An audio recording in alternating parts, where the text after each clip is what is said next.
Review for Mr. Brooks, starring Kevin Costner. So, a well respected businessman is sometimes controlled by his murder and mayhem loving alter ego. And that's played by William Hurt. So, this movie came out 2007. Um, I'll just go into spoilers in a minute. I like the movie. I've always liked it. I don't think it's perfect. It's not a perfect movie. It's, to me, maybe a little slow, just a little. Um, there, yeah, I'll go into that in the spoilers, but it's a little slow, but I like it. I think Kevin Costner's very good in it. I even think William Hurt's very good in it. I'm not a massive William Hurt fan. I mean, R.I.P. He died in 2022. I'm not saying he's a bad actor, but I don't know. He just never. For some reason, he always kind of bores me in movies. Dane Cook's in it. Basically, Kevin Costner is like this really rich guy, this self-made guy. He's really respected by the community, small businessman. But every couple of years, he goes and kills someone or kills multiple people because he's a serial killer, and he's never gotten caught. And he's known as the thumbprint killer. Demi Moore's the cop in this. She's very good too, and she's trying to find out who the killer is. She's been on the case for years. Um, so yeah, I like the movie. If you haven't seen it, I'd recommend it. And the director, Bruce Evans. Let's see, what else has this guy done? He's a writer on Starman. Okay, writer on Stand By Me, writer on Cuffs. So he directed Cuffs in this. I haven't seen Cuffs with Christian Slater, but okay. So spoilers.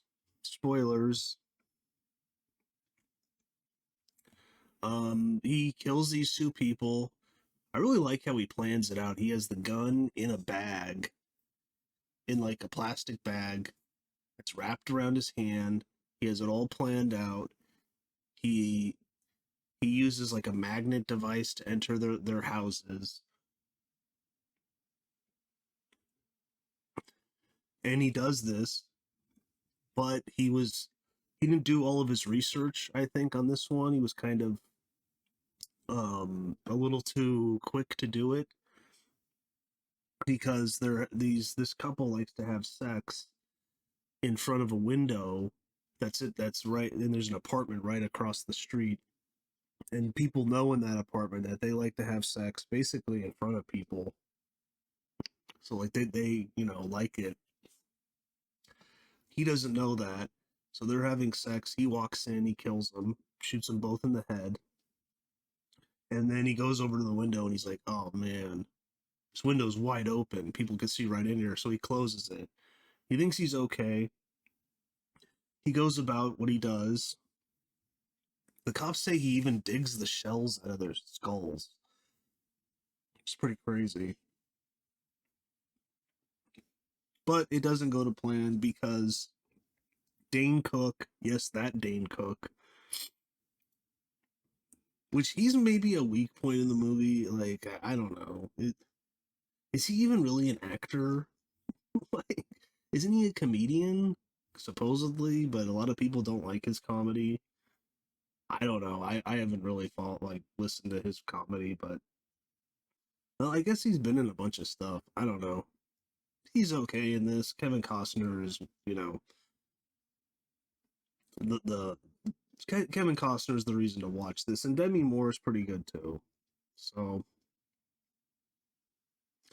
um, but yeah. So then he goes to his office, and he shows that he has pictures of him killing people, and he's like a psycho also. And he says, "I want you to take me around, and we're gonna kill some people." and you're going to show me how to do it and basically be my mentor. And of course, Kevin Costner doesn't like this. He thinks about just killing him. He says if he does that, then these photos will make their way to newspapers. It's interesting though, like right away, William Hurt, because he talks to William Hurt, no one else can see him. It's like an alter ego that is just in his mind. And he kind of breaks down what to do. It's almost like that's the part of his brain uh, that has kept him safe when he's killing. He thinks he knows where the photos are. He thinks it's in a safety deposit box in his main bank. But he goes, no, no, no. We'll see what this is about. And eventually he does kill someone, but so it's a very interesting movie because of the way that William Hurt's in it. He's just like in the back of his car, he's talking to Costner, no one else can hear him. Costner's talking back to him, no one else can hear him. That's probably the best parts of this movie, I'd say. They're back and forth. You know, even though I'm not a massive William Hurt fan, I am a Costner fan. He's a solid actor. He's done a lot of good work. But then there's a twist in the movie where, and spoilers, but him and his wife have a daughter. His wife's played by Marg Halgenberger.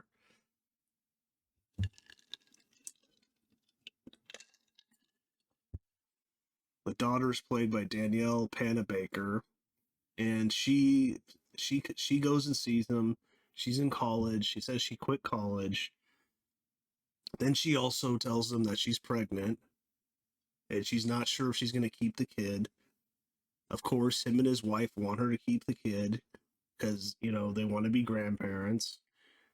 And then a few days after that, cops show up to his house and they say that there's been a murder at her college and that there's a bunch of evidence. They don't know who did it, but they found it weird that she left and dropped out of college like a few days after the murder.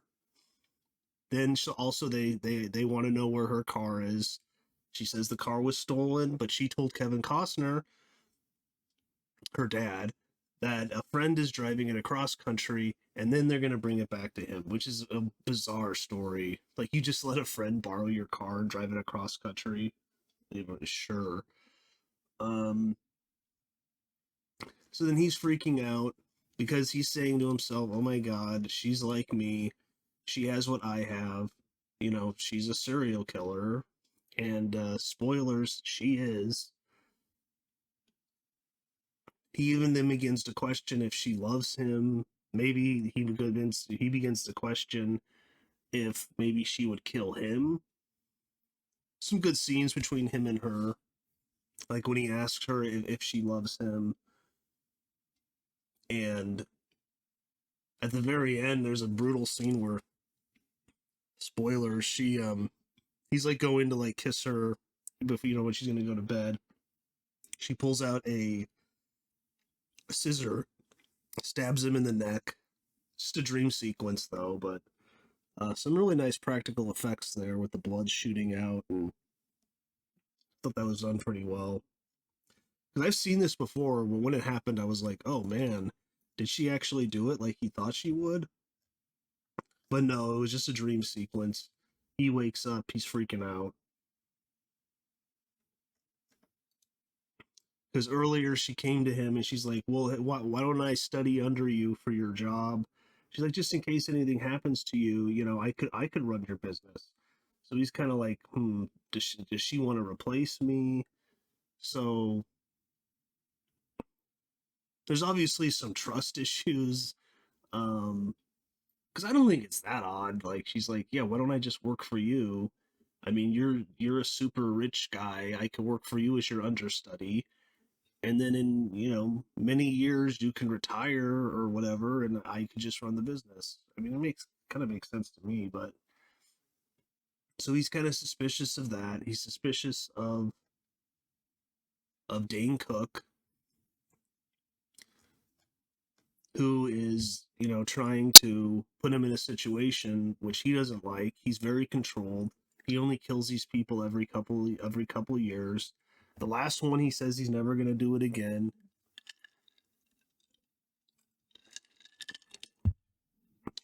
He calls himself an addict. He goes to AA meetings. He thinks that helps him.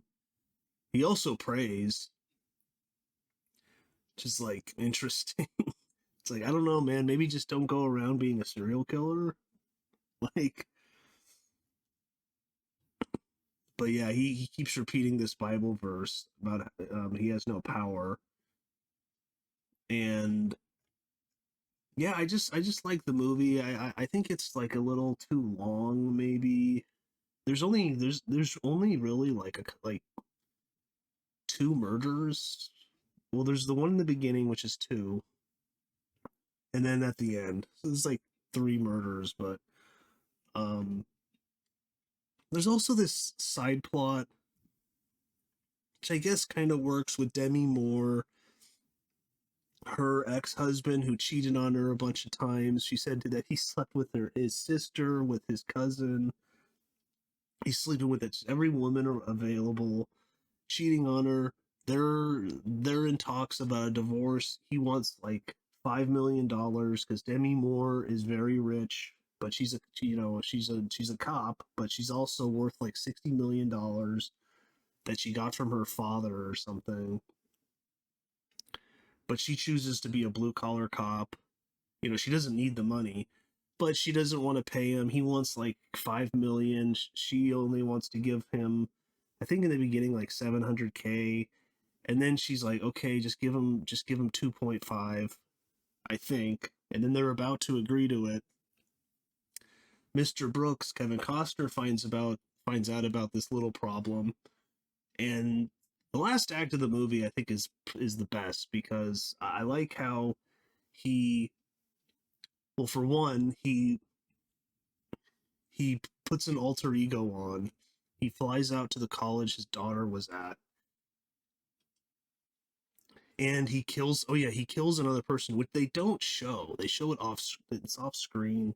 It's kind of like, couldn't you show it? But this is like a murder he doesn't like. He didn't even enjoy it, I think. Maybe he didn't enjoy it because he's a psycho. But he plants and like a hatchet there. There was a hatchet at the other one.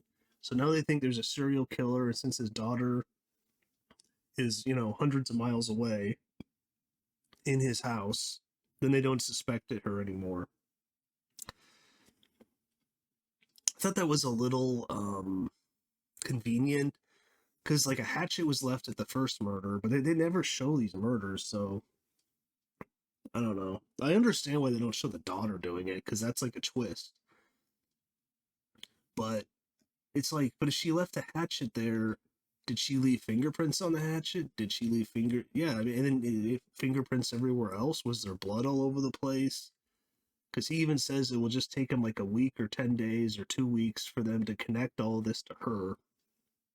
So you kind of think like, okay, there's probably fingerprints all over the place, but then he goes there, he kills people with the hatchet, create like a new serial killer, and he says that she's fine.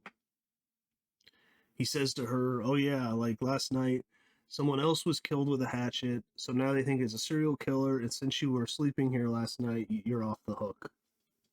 They don't know,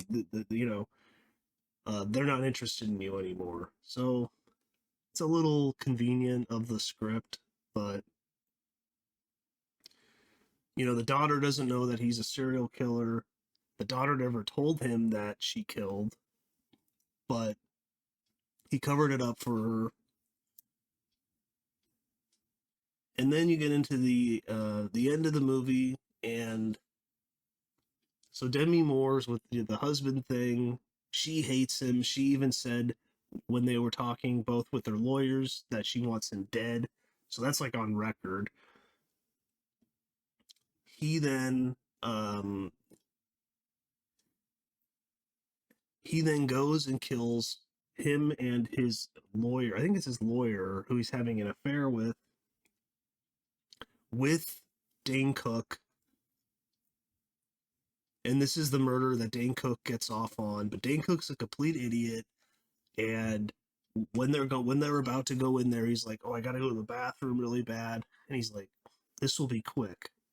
So he shoots them, and then Dane Cook pisses his pants, and then leaves it all over the ground. So, like he says, your DNA is there. And then Dane Cook pulls a gun on him, and he's like, "I'm gonna kill you." But there's a twist, and Kevin Costner already thought he was gonna do this. He messed with the gun; it won't fire. He goes to a cemetery that he owns. There's a nice quote in there. He's like, whose cemetery is this? Dane Cook, and he's like, and Kevin Costner's like, "Oh, it's mine." He's like, "You own a cemetery?" And then what does he say? He's like, "Of course." He's like, "You should invest in things people will always need." He's like, cemeteries, and forget what he said. Something else. That was a good line though. So there's an already dug grave. The next day they're gonna put a body on it and bury it. So he kills Dane Cook. He kills Dane Cook, throws him on the ground, puts a little bit of dirt on him, so the next day the body will be put on top. And then all the cops think that he is the fingerprint. I think it's called the fingerprint killer because his DNA is at the scene of the crime of the last one. He killed Demi Moore's ex-husband and his lawyer. So it's all wrapped into a nice little bow. Now they think that they caught the fingerprint killer. They'll never find him. They just think he disappeared. Now they're on the lookout for Dane Cook, even though he's dead. His daughter is no longer in trouble. But now they think Demi Moore, now they think Demi Moore maybe killed the lawyer, but then when they figure out it's Dane Cook, then Demi Moore's off the hook. Because Mr. Brooks doesn't really want to frame Demi Moore, but he's kind of messing with her though. Like he kind of enjoys that, I think.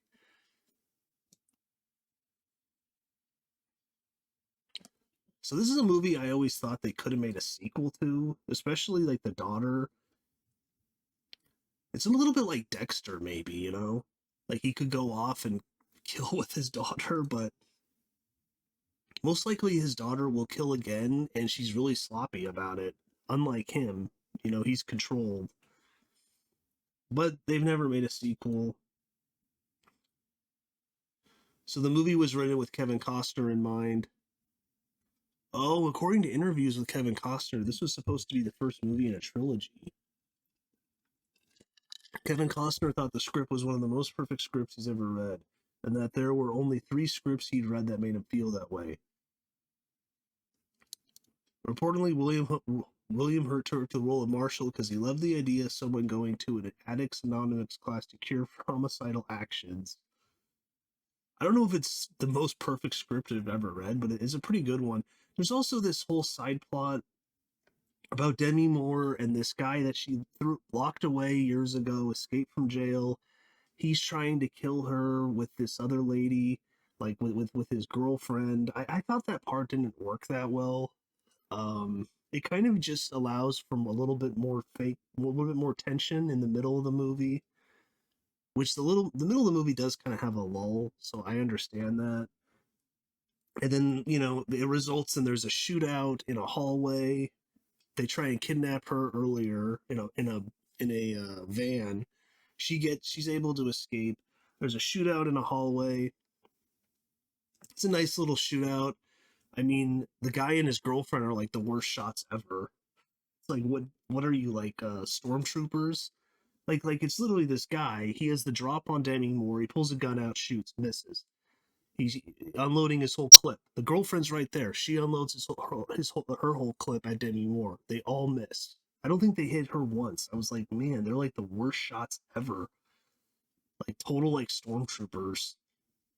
That's kind of a problem with the script. It's just like I just don't find that part that interesting, I guess. But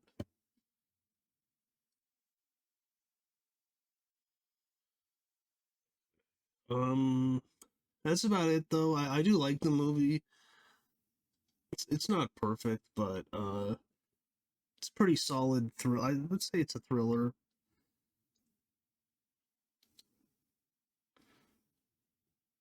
Okay.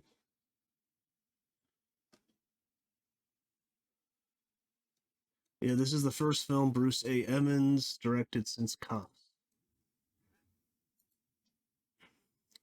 And that's with Christian Slater. Okay.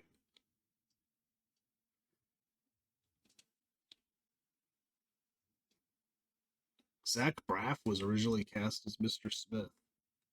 Hmm. I'm glad it's Costner, but but yeah, that's about it. Mr. Brooks. It's about 2 hours long. Pretty solid thriller, serial killer thriller. Like I said, the body count is kind of low, but the last act I think is really good. It's a nice twist.